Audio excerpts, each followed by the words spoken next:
Let me welcome all of you to Chat with Matt. For those of you who don't recognize me, I'm Matt Budd.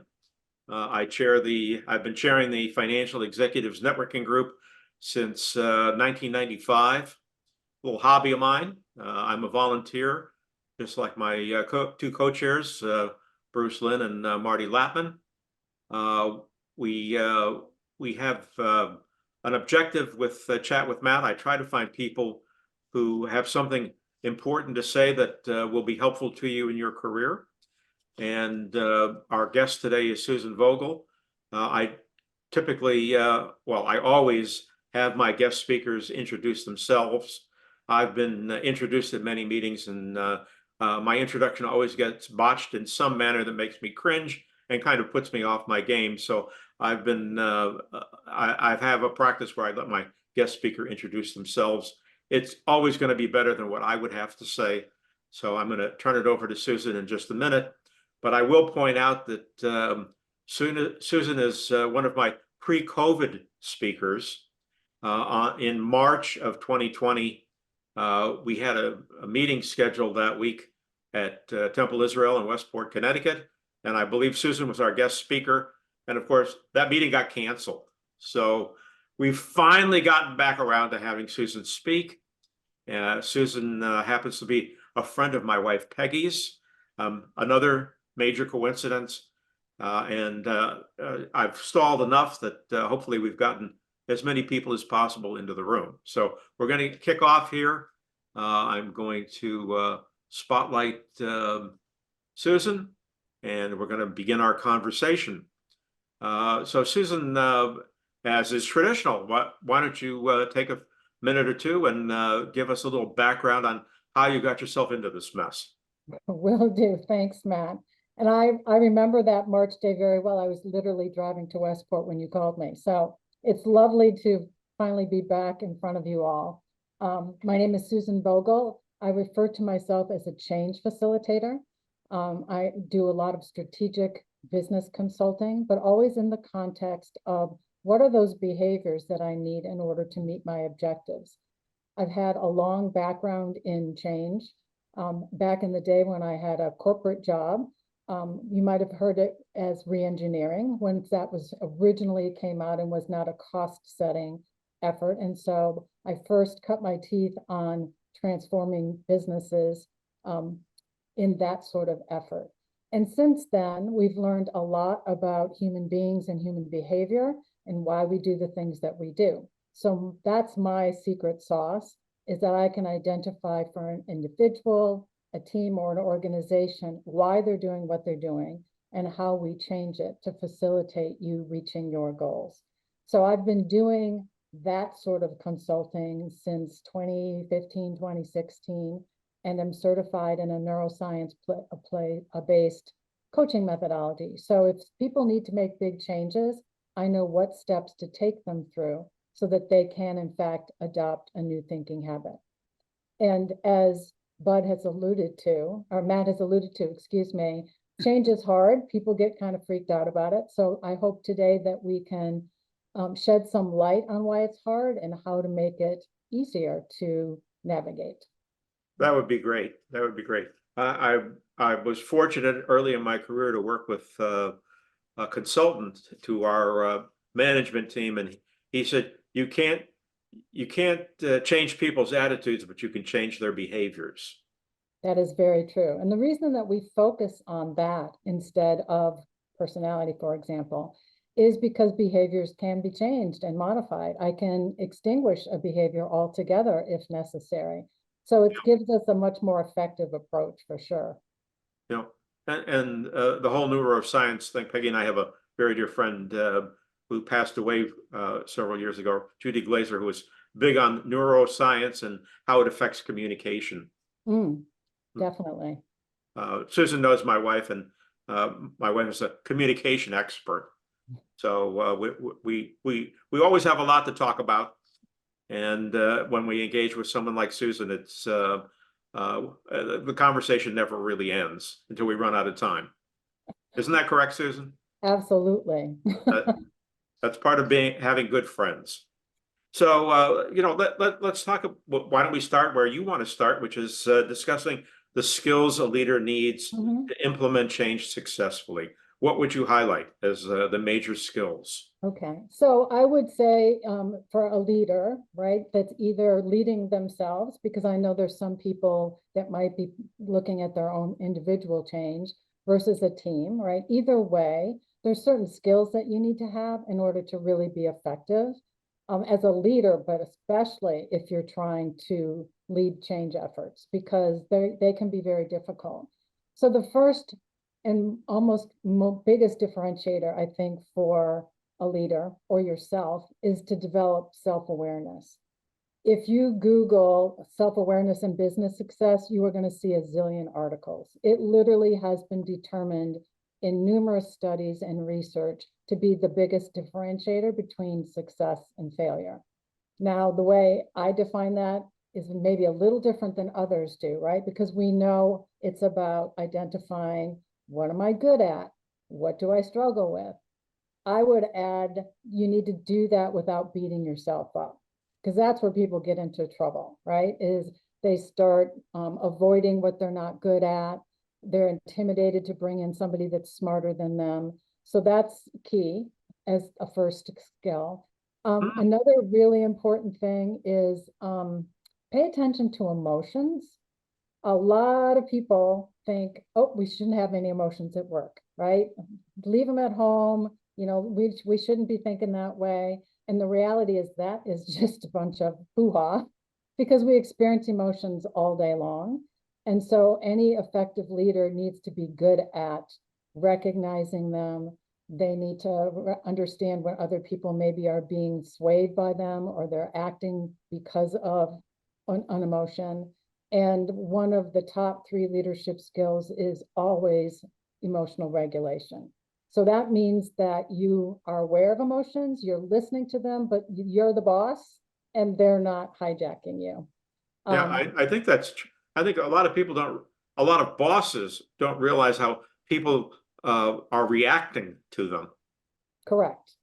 that, And that they hang on every word they say and and they pick up ascribe on it. meaning to it, even when there may not be any. Correct. And often it can drive an action.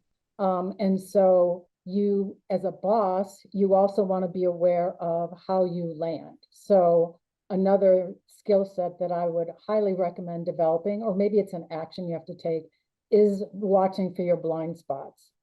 Because if you don't know how you're landing, right, or that people are perceiving Yeah, you a certain way, that's going to trip you up. And it's amazing what people pretend they don't see and really, or don't see at all. yeah. And financial people are particularly hard to read because they're classic stoics. They Mhm. pride themselves on not reacting to anything. Well, it's part of the training in some respects. So if you think about it, if I'm in finances, if I'm an engineer, I work with doctors, right? You're taught that there's a right answer, that there's a correct way to do things, and you can get into a very, entrenched mindset where you're always looking for what's not going to work, right? And so you can sometimes come off as very negative, for example. Your people will be like, you're always shooting down my ideas, or you don't even listen, to another person's ideas. And it's because we are so focused on, I know the right way already. We don't have Yeah. to have a discussion. Yeah, I would tell you, it's sometimes hard to listen to people giving you, making suggestions that you know won't work. Yep. But if you listen long enough at times, there might be something within there that you can use. Yes, absolutely. And sometimes I've worked with people who realize that they made a judgment that other people's suggestions aren't going to work too soon, and in fact missed an opportunity to Right. do something better. Yeah. So beyond self-awareness, what else would you identify So for success? self-awareness, that's that emotional regulation piece, Oh, manage your fear in particular, right? So fear can hijack us. So it's really important as part of that internal look at yourself and your team. So you can do this with your team, is what scares you and what happens when you're scared. So if you start making knee-jerk decisions, for example, that's not good, right? So you gotta grab hold of it and use it instead of it causing you to make mistakes because you're scared. Yeah, there are leaders who have been lauded in the press, like Steve Jobs, who instilled, I believe, still instilled fear in everyone who worked for him. Yeah, I have a lot of people that use him as an example, and some think that he was a strong leader and some think he was not. And it depends on, I guess, the context. He was certainly a brilliant man. But in general, it is not as effective to lead with fear, to be super autocratic, especially now. You know, we've evolved with different generations, and the more empathetic, inclusive leaders do get better results in the Yeah, end. I often wonder how much more effective he would have been had he not instilled fear in those who worked for him. Mhm. Because Probably not. to your point, he was a brilliant man. We're not Mhm. going to take that from him. Nope, nope, we will not. So how do leaders work? You know, what actions do they take so they can effectively lead their team Mhm. through an organizational challenge? Mhm. So if you got yourself kind of change ready, that's what I call that, right? So I've been honest about my own strengths and weaknesses. I've made sure I got the right people on my team. Maybe they're smarter than me on certain things. I'm paying attention to fear. I'm regulating my emotions. Like, I'm in good spot, right? So we got to start with ourselves. Now you want to look at what actions you can take to bring your team along. And one of the things that I often say when I'm speaking is, if you only remember one thing I say today, let it be that if you're a leader, if you have a team, you need to learn how to be the most vulnerable and powerful person in the room, which can kind of confuse people. Yeah. But here's why that's important. So when I use the term vulnerable, there's some conflict on LinkedIn. People debate this all the time. I'm not talking about like telling about the fight you had last night with your partner or your kid or your mother-in-law. I'm talking about, as a leader, um, modeling the ability to say, I'm struggling right now. I'm angry with this team's result. I'm disappointed in how you're talking to each other. Like, that is what I mean by vulnerable. And if you model it, then your team knows that it's a safe place for them to do the same.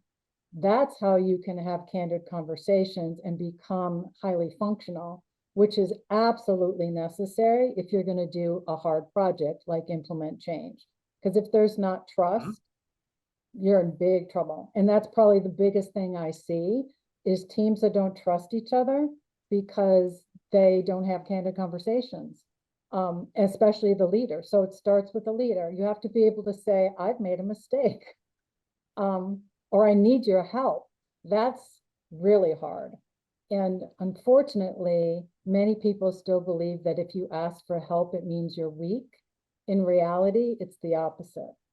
And so by showing your team that you can tell them when you need their help, they're going to come to you the same way, and they'll have your back.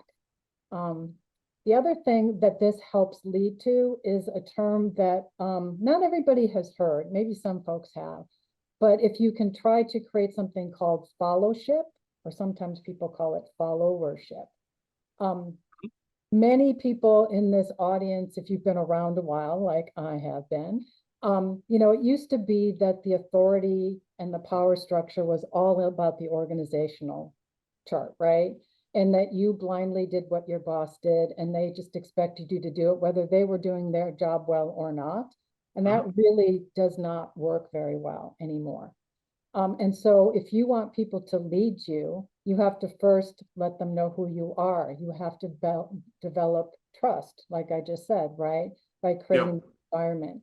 You want to lead them with compassion. I'm going to be empathetic. I'm not going to be an easy whatever, but I'm going to be empathetic and listen really, really well to what people's struggles are, so that I can support them and clear the way so they can do their jobs. You want to be clear. People have to know that you're actually listening to them. Yes, which is hard for a lot of people to do, and sometimes require that they slow down a bit. Yeah. Um, and you need to be I've been aware of that. lectured I've been lectured on many occasions about the value of active listening. Yes. As I told you, Peggy is a communication expert, so this is one of the things she beats me up about from time to time. Yeah, a lot of How people to implement struggle. active listening. Yeah, a lot of people struggle with it, to be honest. It's a common Yep. skill we work on for sure. Um, and so the other piece of fellowship that I just want to add, because these things can come together and are Mhm. so powerful if you need your team to really follow you and kind of go into a hard stretch, is you have to be really clear like where you're going. Here's what we're trying to accomplish. Here is why. I have a plan. I have your back. And then here's where we're going in the future. So here's the vision. And Mhm. if you do a good job on all those things, your people will follow. I mean, they'll do whatever you need. They'll see what you need ahead of time. And the difference in loyalty is tremendous, but also a lot of engagement. And so if you're going to do something hard, you're going to actively try to develop that fellowship so that your team is ready to follow you.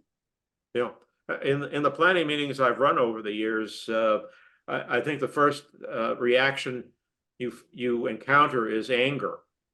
Well, Mm, people have to get through their anger. correct. They haven't been consulted before, perhaps.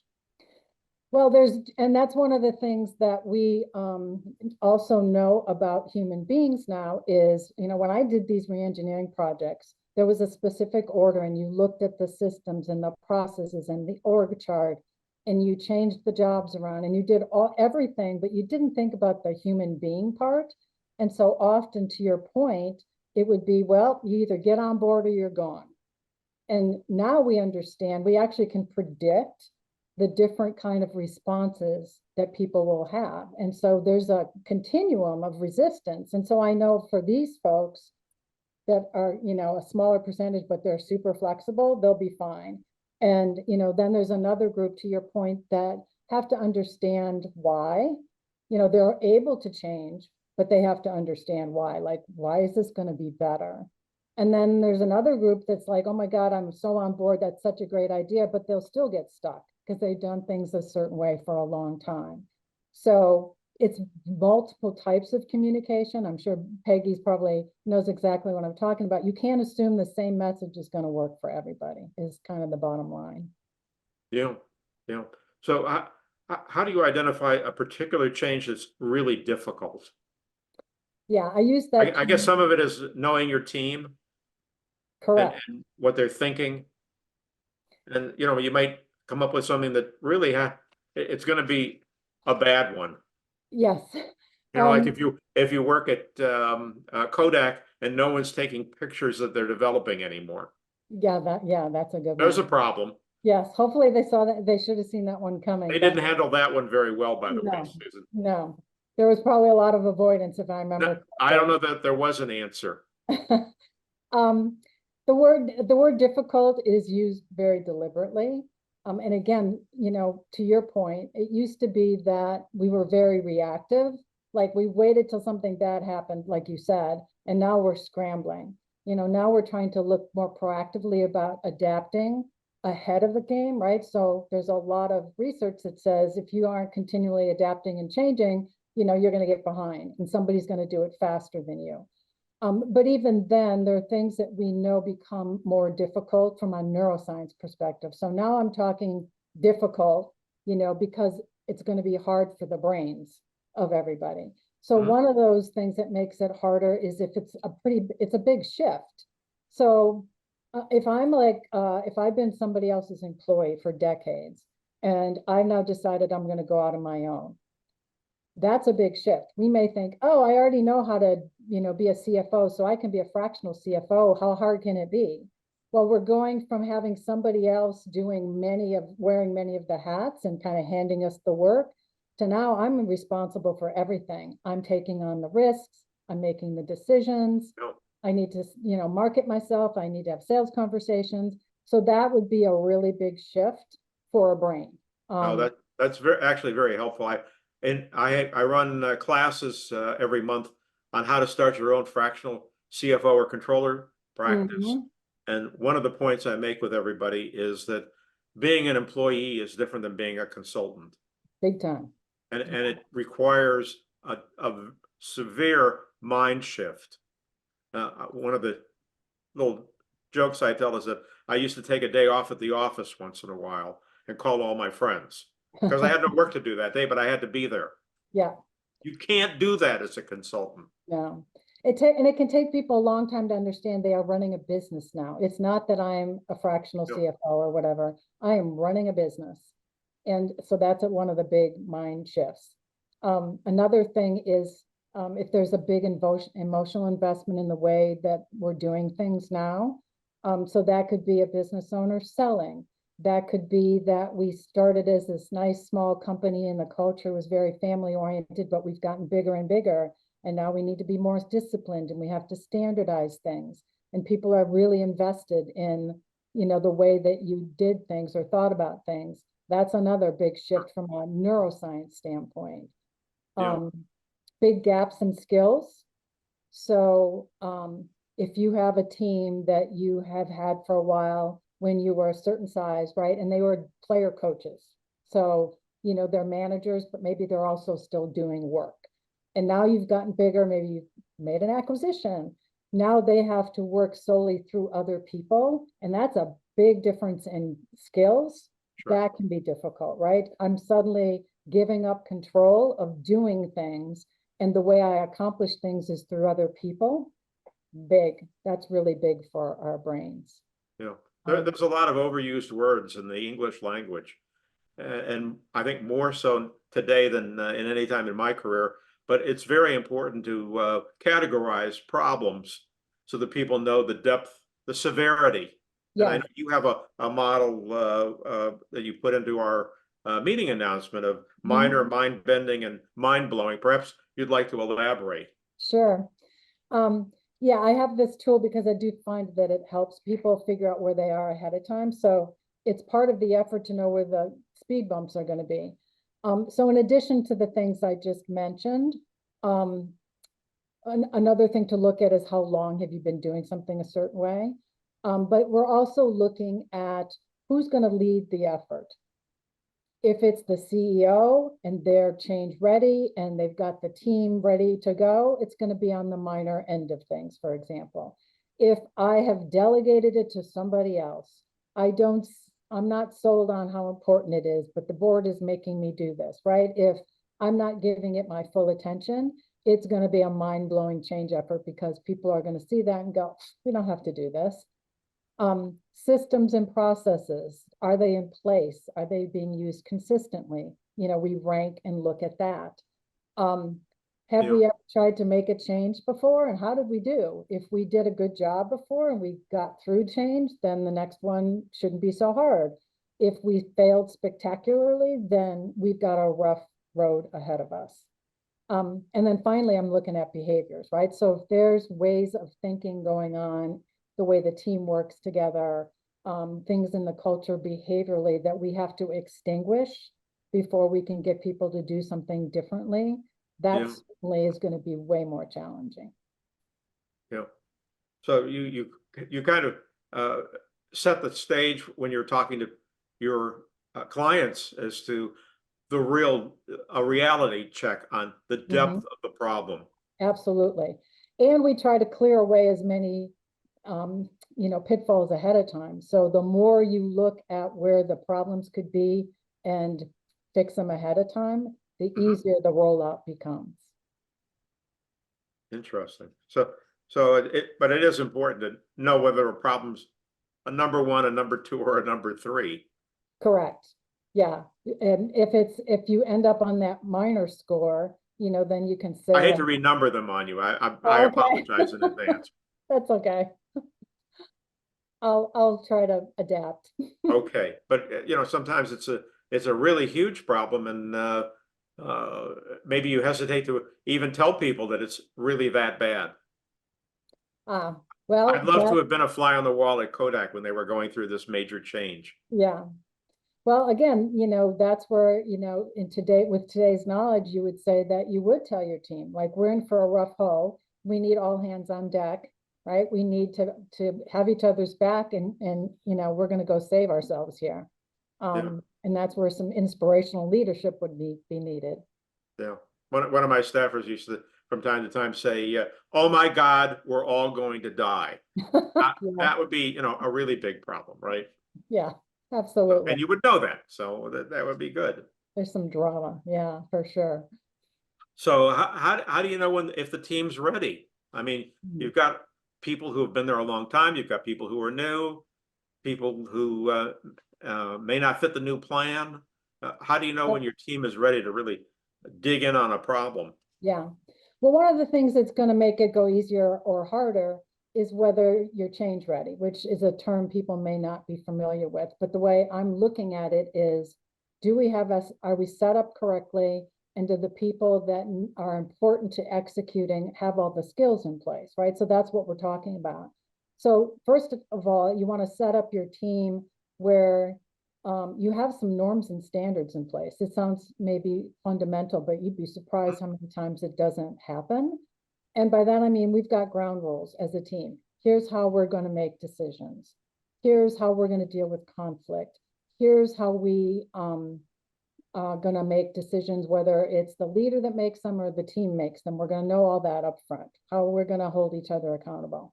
And that's huge. In fact, Google, I don't know if anybody's heard of Project Aristotle. It's probably 10 years ago. But Google spent boatloads of money trying to identify why their high functioning teams were so high functioning and what was the difference between them, the ones that did not. And they had all kinds of theories about, oh, it's you're putting your best people on, or you're balancing personalities. And the only statistical difference was the teams that set ground rules. So I'd start with that. And I add to their recommendation that you should have a mechanism to fix what breaks, because something's going to break. Communication, right? This will make Peggy happy. You need to make sure that your team communicates with clarity and specificity and candor. There's nothing worse than like squishy communications. By that, I mean, I say one thing when I'm talking to you one-to-one, and I say something else when I'm in the team. Or I'm the leader that somebody is coming to and they need the go-ahead to execute a project, and you give them, you give your boss the whole layout. We're ready to go. We need to launch this next Friday. The competitors on our heels. Do we have your go-ahead?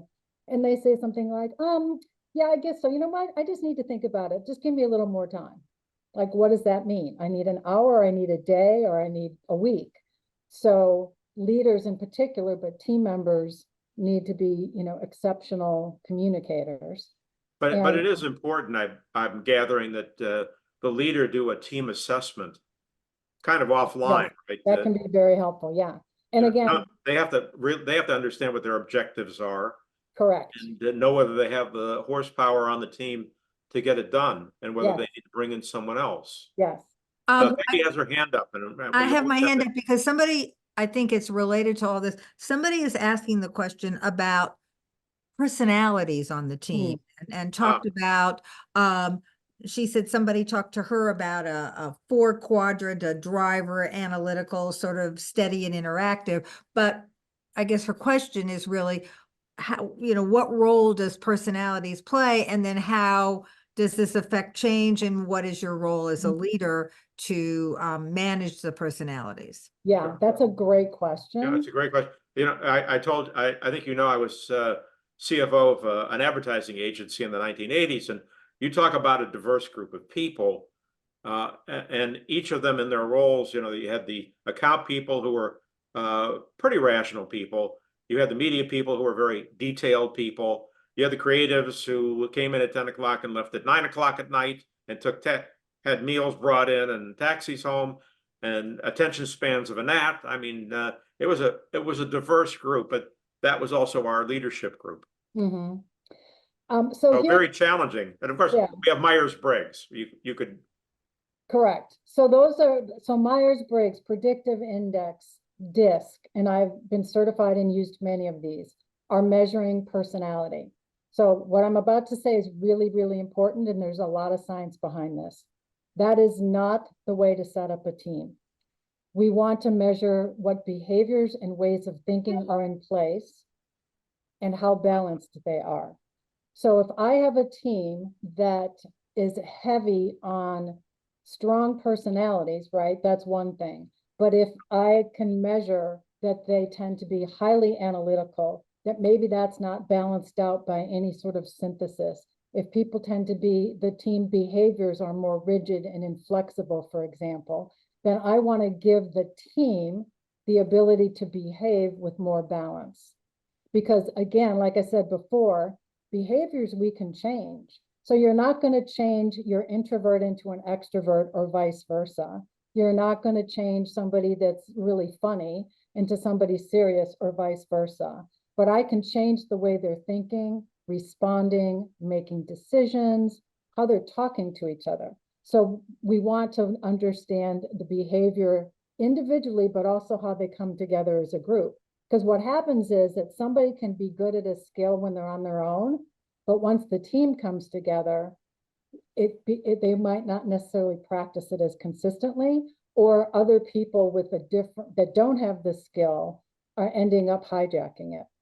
So that's what's really critical for the team, is to look at how the thinking happens when they're together. You Yeah, know, it is always very challenging, is it not, that some people who are very loud don't know anything? Sure, I can be. Going back to Myers-Briggs, I agree that you're not going to change the introvert and the extrovert. You may help them understand why they are an introvert and what that means, but you're not going to change them. But I wonder, how can you change the behavior of someone when you talk about the analytical versus the person who goes through things, the feeling person? If you look at the Myers-Briggs, the thinker and the feeler, both of those skills are very important on a team. And They you are. want both of them, and do you really want to change those behaviors, or do you want to help them understand how those behaviors are driving the team and the change? Which do you think? It's even beyond that, Peggy. I mean, Okay. that is important. Um, and again, I've used these tools and they have a spot, but they're oversimplifying it, Of right? course. So if I'm in that thinker department, what's important from my perspective is it balanced with other things. So and I run into this a lot. So if I'm overvaluing analysis in general, right? If I am being driven by an internal imbalance or need, then I'm going to overdo that thing, right? So I'm going to overdo thinking. Or if I'm a big feeler, but I haven't learned to regulate my feelings, I'm going to be very ineffective, because I could go off in a meeting. I might shut down when somebody, triggers me, and things get hot in a meeting and I get an amygdala hijack. So the Myers-Briggs is just this, it's a snapshot. Again, it can be really helpful. But when you talk about team dynamics, I'm going to find out, why are they doing what they're doing? Why are people, for example, talking about each other behind their backs? Why do they make decisions and then second guess them? Why do they act like middle schoolers, right? There's something deeper that we have to figure out first, and then you can address the change in behaviors. That's probably a complicated thing, but it's highly effective to do it that way. No, I agree with you. I mean, my favorite, I always say, you have to tell why. You can make a statement. Mhm. If you don't tell why, then you really haven't addressed the whole situation. So I think that you're absolutely right. And I like the way you framed that. Thank you. Sure. So the chat box is open, but we have a few more points to cover here.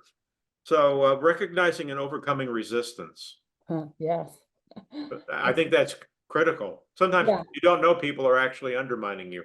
This correct. So we get worked up about resistance, and like I said, it used to be that we didn't understand it very well, and so it was feared, or we put it aside, or we hoped it wouldn't happen. But as human beings, we are literally wired to resist for very good reasons, right? It was for survival. So the way I think maybe I can describe this concept, since we just had a storm, right? Is imagine we're having a nor'easter, or if you're in the Midwest, it's a blizzard. But the gist of it is, we got a couple feet of snow on the ground and it's blowing so you cannot see. And I have got to get to the top of my very long driveway. So I trudge up my driveway, I get what I need from my mailbox, I turn around and through the snow, blowing snow, I can barely see my footsteps, but I think, oh, I should go back in my footsteps. That's way easier than going in 2 feet of snow. When we learn to do something a certain way, if we see it a certain way, if we are taught as children, here's how we deal with conflict. So imagine like for the first 2 decades of my life, I'm in a family that every time there's a disagreement or people start raising their voices, everybody just leaves the room. So for 2 decades, I'm laying down these pathways. We call them neural pathways. And every time there's a disagreement and everybody shuts up and leaves the room, that's my brain's way of, oh, this is what happens when, people disagree. And so it's just like those footsteps in the snow. I defer to them because they're easier. So let me go back to my blizzard. So now it's the next day and the wind has stopped, but I haven't been plowed. And I need to go back up the driveway. And I go outside and I see that my path was really stupid. Like I'm in the neighbors, I'm in the woods, I'm zigzagging all over the place. Now, cognitively, my brain will be like, oh, just go straight up the driveway. That's like the better path. But because of those neural pathways being in place, right, those footsteps, I can know there's a better way to do something, but being able to do it differently is very difficult. So in neuroscience, we call that the knowing doing gap. That's where the resistance is coming from. A lot of times it's because I want to defer to the way I've been doing things, and it's difficult to get your head around it. Yeah, it's people are different in different parts of the country too. And I told you I worked for the Thompson Corporation in the 1990s, and originally they were in Rochester, New York. They moved the company up to where West Group was located in Eagan, Minnesota, and not to typecast people who are Scandinavian, but they're very hard to get into an argument with. Whereas I worked in New York City for 20 years, and everybody in New York City, I'm Jewish, there were Italians, there were Irish. We all loved good, loud arguments. Yeah. And, this didn't play well in Eagan, Minnesota. Yep. And it doesn't necessarily play well in a meeting too, right? So Yeah. These are ways that we have to learn to adapt. And for some people, there's actually a continuum of resistance, as I mentioned earlier. So some people are really just literally born with more flexible brains. They can adapt much quicker. On the other end of the spectrum, there are people who are wired so resistantly that they will go down with the ship. They'll lose their business, their job, their marriage. They're not going to change. And then there's all kinds of responses in the middle. Wow. So resistance to change is inevitable. Mm-hmm. As a leader, how do you minimize that? So like we were just saying before, and Peggy and I were talking, we need to dig a little deeper as to the why, right? So why are people pushing back? Why do people not want to use the new software? Why are they not welcoming, their colleagues from the company we just bought? So you don't think my way or the highway is a good way to lead? No, not so much. Okay. Darn. Yeah. So again, so we need to dig in and try to understand, a little deeper why these things are happening. And so it's akin to, I'm in point A and I'm about to take off in my, my car or my race car to point B, and there's a bunch of potholes on the way. So I want to fill them in first and then hit the gas. But what we want to understand is the root of those behaviors, right? And so you can think about it almost like as a medical exam, especially now, right? So if there's bunch of people in a meeting that are sneezing and coughing and whatever, in order to know what they should do, like what is the root cause of it? If it's a cold, they just might need some chicken soup. But if the coughing and sneezing and sore throat are because of the flu, then that's the root cause, and you might choose to take Tamiflu. Same thing if it's COVID, right? So what we tend to do is look at the symptoms, those surface level behaviors, and don't dig deep enough to understand what's driving it. So if my team tends to not speak up in meetings, they're triangulating outside of meetings all the time. We think we've made a decision, but then I hear from people afterwards. those are behaviors. Now I have to understand, why is that happening? What need is not being met? What am I doing as a leader that's enabling some of that stuff? And so you need to keep peeling it back and understanding what is the biggest shift that you need to make in order to start shifting those behaviors. And then the symptoms go away. So another kind of gross analogy is, you don't want to bring a fly swatter when you need a pooper scooper, because you'll never be able to get past, all the flies around, and you can't make those shifts and you can't make those changes. I assume a good leader has to know when people around the table want to say something and are hesitant to speak up. You would think so, but that is not always the case. No, I know that.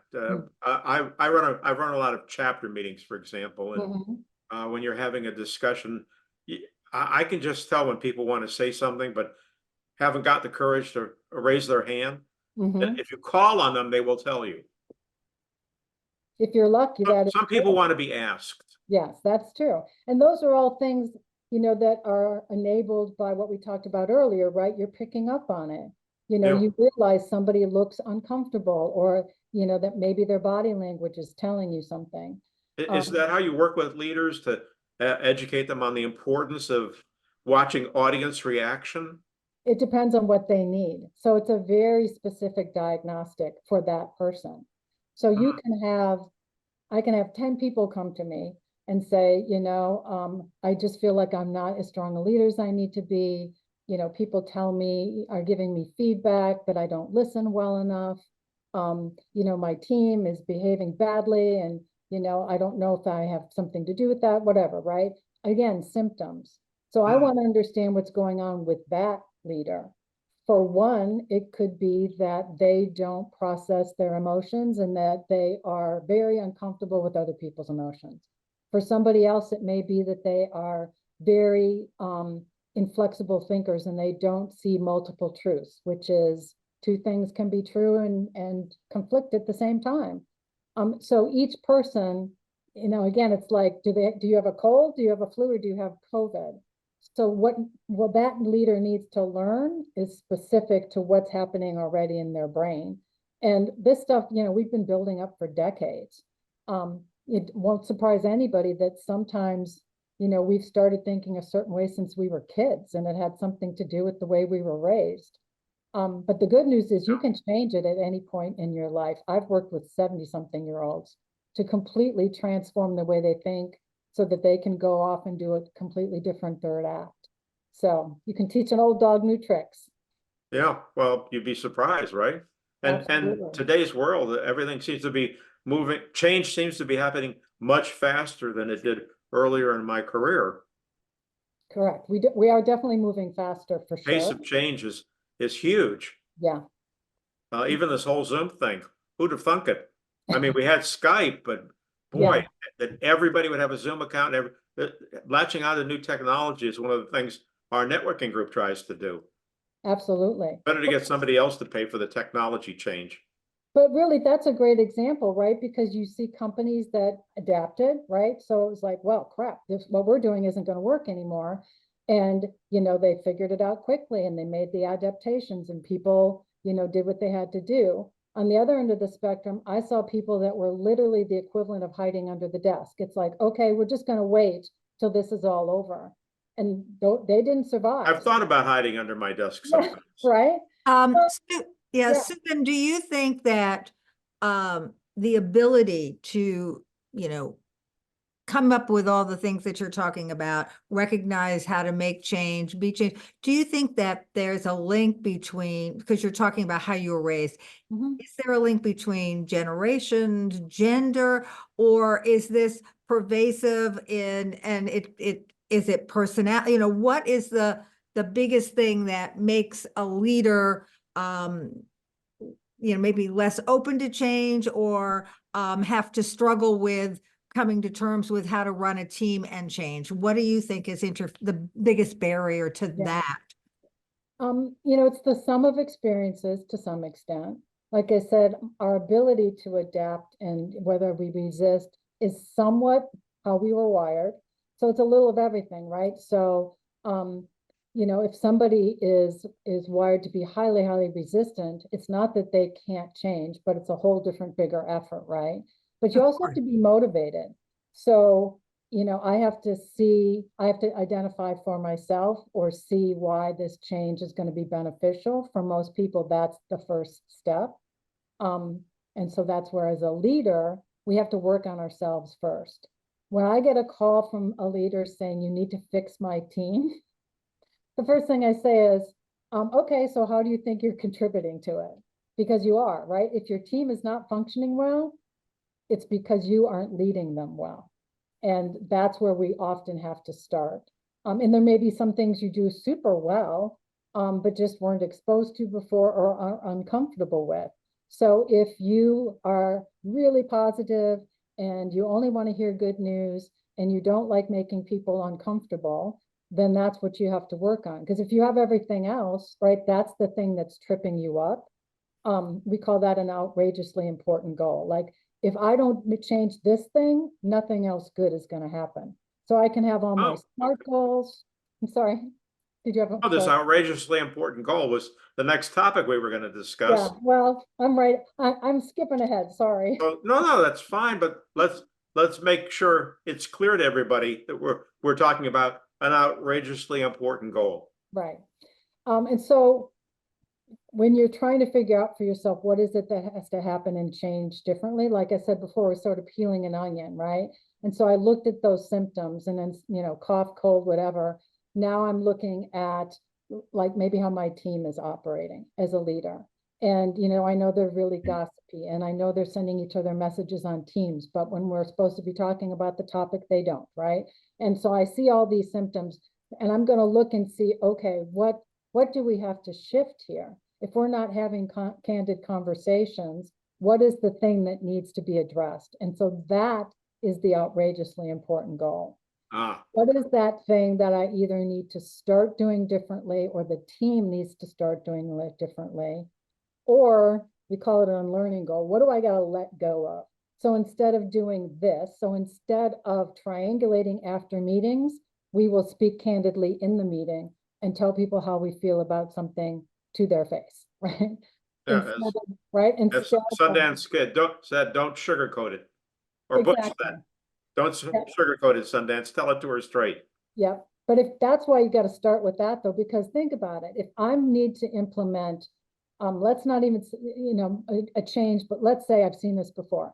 We've spent a week coming up with this spectacular strategic plan. 3 years out, big swing, robust. It's going to make us awesome. But the team does not function well. There's mistrust. There's lack of good communication. And so now I've got this fabulous plan that I am going to fail at unless I address that first. So that's where we put in a couple of outrageously important behavioral goals. How do we need to work together as a team to execute this sucker? How do we need to talk to each other? What's happening now that we need to let go of? And how are we going to do it differently? And when you have those in-depth, candid conversations, which can be hard, that's when it all starts to shift. Because then it's like, oh, okay, it's out on the table. Once it's on the table, you can start to work on it. Well, this presentation wouldn't be complete unless we talked about the problem actors in any meeting and the reluctance of the boss to smack them upside the head. Oh gosh, yes. Bad behavior. You see a lot written about this on LinkedIn too. It's really what drives people the craziest. So sometimes what a lot of times I interview team members for the CEO, the business owner, whatever. And this is the one that makes them the angriest. And honestly, it's the most frequent thing you see. I rarely hear like, oh, they're lousy with numbers, or they're crappy in front of customers, or they're not, you know, a big innovative thinker. That's the stuff that got them to where they are. But this people stuff is what can trip them up. And so when we as a leader pretend we don't see it, you know, it becomes our blind spot. Everybody is paying attention. And oftentimes the person misbehaving is a star performer in their own their own sphere. Yep. But they're not performing well in the team. Correct. And a lot of people think it's a very binary question. It's like, okay, either I just have to let them be doing their thing, right? So if they're my rainmaker or my best whatever, you know, I can't mess with that, because what if I say something to them and they get angry and they leave? So the other choice is, you know, firing them. And there's a third choice, which is let's address the behavior, which a lot of people find difficult. So that's often that gap. But the thing that's really important to understand Yeah. is what's happening when I do that. So when I don't pay attention to that, or I pretend I don't see it, or I don't address it, it starts this whole bad trickle down problem. When I interview people, they say, like, I've become very disengaged. Like my morale is shot. I avoid meeting with that person. I know my productivity has been impacted. You know, so that's lousy. A lot of times people start talking amongst themselves that they think the leader is weak. I did this at the end of last year where a team who loved the CEO. He is a good man. His company's mission and what they do is bettering the world, but he was not a strong leader. And so he was letting all kinds of crap go on, and they were really frustrated. So you don't want that to happen. You don't want them to think that you're weak. Yeah, it's always surprising how one bad actor can affect things so dramatically, and that getting to firing them actually makes things so much better. Right. But again, it's not, sometimes that's the answer, but it's amazing how often a big shift can be made, but you have to make the effort, right? So the leader has to commit and be clear to this person, right? You know, you're doing great at X, Y, and Z. Appreciate how hard you're working, but here's the feedback from your team. This position requires X, right? So here's my expectations for how you interact with your team, how you speak to people, how you treat people. That's the first step. Now, sometimes people can shift on their own, right? If they're made aware of it, and sometimes they're going to need coaching or more help with it. But there is that middle ground. And often it's a gift. So if somebody's a bully at work, they're probably a bully everywhere. If they're having trouble with their peers, they're probably having trouble with their partner or their kids. And so bringing it to somebody's attention is kind, you know, so instead of thinking about, oh, I want to be a nice, Okay. right? A lot of times that's what I'm told. I've literally had leaders, men and women, saying, I just want to be thought of as a nice guy or a nice boss. And it's like, is it nice to let somebody be talked about as a bully? Is it nice to let somebody's team not trust them because they aren't keeping up? Yeah. It's a kindness. It is kind, right, to help them become better. Right. And the leader gets big points for reforming somebody, don't Exactly, exactly. And they're often grateful. I mean, I've worked with people who basically knew that their job was riding on it, that when they did the work and made the shifts, said it was the best thing they ever did, and they were grateful, right? So nobody ever in the end is mad. As they say, They hanging got in it. the morning tends to focus the mind. Yeah, absolutely. And a lot of times You either straighten up or you're gone. Oh, okay. Might pay to straighten up, right? yeah. Although All right, I so do, we have 5 more minutes. okay. You And wanna, I know you have a wrap-up question here on what else a leader needs to do to make sure their team is effective and in particular during a period of change. But Peggy, you know, you're monitoring the chat box. We'll keep talking until you come up with a question from the chat box. Okay, So well, go ahead. I know that Anatha, I'm not sure if that's how you say your name, sir, but he had a question and wanted to ask it live, so Okay, can we I'm let him in. do that? Okay, Susan, can you hear me? I can. Okay, beautiful. So Susan, I was coached by this fantastic executive coach who taught me about the DISC model, the driver, the cautious, the amiables, and the interactives. And she told me when you're driving change, it's very important to be aware of work personality differences and to be able to respond to the other person's approach to it. So to be very clear, I'm not talking about the differences in personality within my team. I'm talking about the differences in work personalities between myself and business partners. Mhm. and a business partner who's impacted by the change. How does one effectively have that as a factor when modeling change, particularly when there are multiple business partners? Right. Thank you. If you have that data, right, or even if instinctively you understand that you have different strengths, right? Partners come together, much like spouses or personal partnerships. You know, there tends to be an opposites thing, right? One is really good at clients and sales, and the other is really good at operations. So you have to acknowledge that. But what I find tends to get at the root of those conflicts is instead of yin and yanging, it's clashing. And so this is a simplistic answer and it can be hard to do, but what you want to do with your partners is make sure that you're taking the best of all your thinking. Instead of it, it's either we do it the way I want to do it or the way you want to do it, and we look at it as this decision or conflict. We want to make sure that we fully understand each other's perspectives. We want to be clear on our roles and responsibilities, right? Is this a joint decision or is this your decision because that's your expertise? So even partnerships of 2 or 3 people is a team. And I view it as a team, right? So you want to maximize how you're interacting, how you're taking each other's thinking. If you've done DISC and you know one's a thinker and one's a feeler, you want to look at both of those things. The best decisions are made when we have both of those. In fact, the research says a good decision is usually 70% emotion, 30% logic. I'm sure some of you are going to want to argue with me about that, but not my research. 69-31, you know. Okay.